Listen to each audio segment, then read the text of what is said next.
So when we talk about indigeneity and queerness or the LGBTQ, they were always intertwined with each other at all times pre-colonially. If there is any kind of like setbacks, that's all a colonial product at all times. So when we're talking about kind of like indigeneity and like what were the colonial products that we got were, for when it comes to sexuality, it was shame and judgment. Those are 100% because of the colonizer. We didn't have those. The basics of decolonization is about adding and not subtracting to make something valid. So that means we're always adding to the table. We're always adding to the equation. So that means we were always making sure that we were growing as a people, and we were never stagnant. There was like always some room for beauty and for grace and for mistakes and for everything else to be involved and mixed in.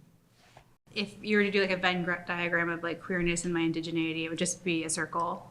They're so interwoven into every cell of who I am and how I live my life, how I move through space.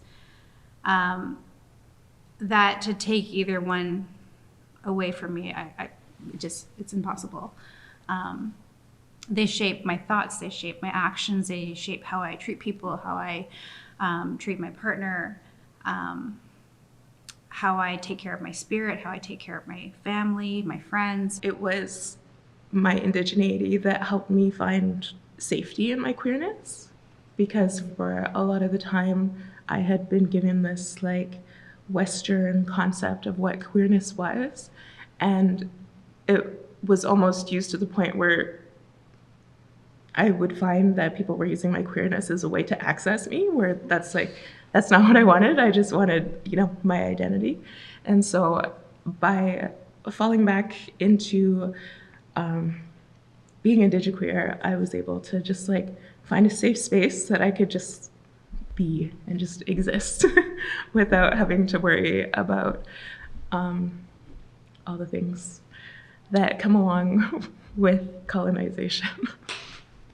I think for myself, because I came into the group a little later, and I came to, because of the group when they first started, it was more of a reconnection to indigeneity and reconnecting to their families and their histories.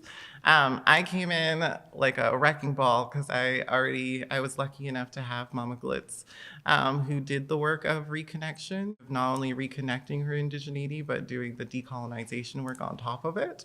And so that was already started for me. So then when it was coming to me, it was already filtered.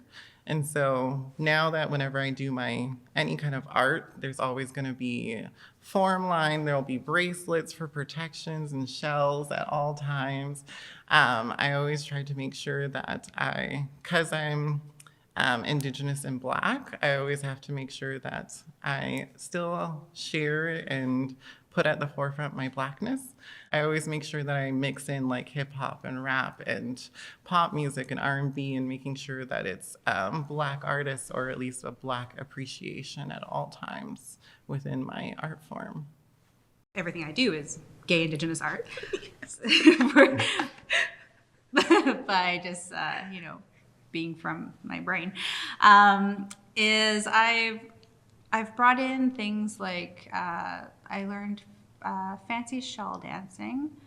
I learned for about a year before I utilized it in a small part of an act. I'm not the expert in fancy shawl, but I do my best. And one thing that going forward I am trying to do is to bring in more music by queer artists. I have always used burlesque kind of as a medium to meld both of my cultures.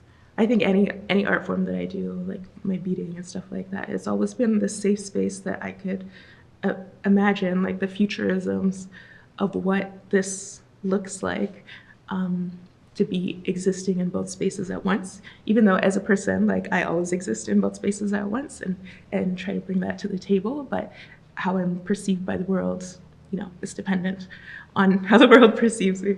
So art has always been my safe space to be in all of my identities. I grew up listening to a lot of African music, and we went to Togo once when I was young, and it was really cool to experience what it was like to not just be like a Black girl, like I was just a girl. So my art is kind of, I don't know, I just try to take it to a place that is otherworldly and that I've imagined what the future might be like.